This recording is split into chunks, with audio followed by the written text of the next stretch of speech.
I think for me, the biggest learning, starting from while I was in New York and coming back, was that the bosses that I worked for kind of seemed to like people who raised their hands, and said, "Let me help you." And people talk about favoritism in the office. I know that. I replicate in my business. There are certain stars who are just willing and ready to pick up and run with it.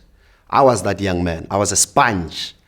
I remain one. I'm a perpetual student of work, of life.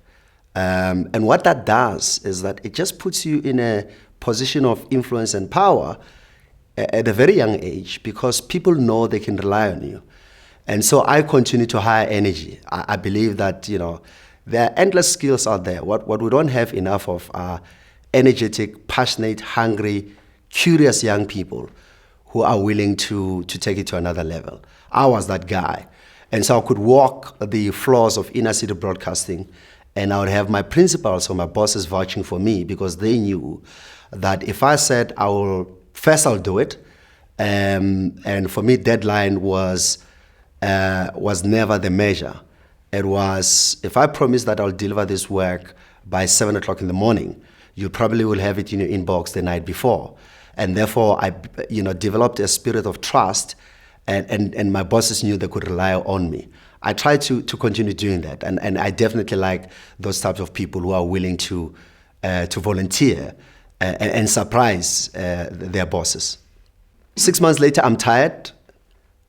But I'm also realizing that some of the people that I actually grew up admiring and respecting had one thing in common, which is the ability to, for lack of a better word, to study, and this might sound wrong, but manipulate the environment. What do I mean by that?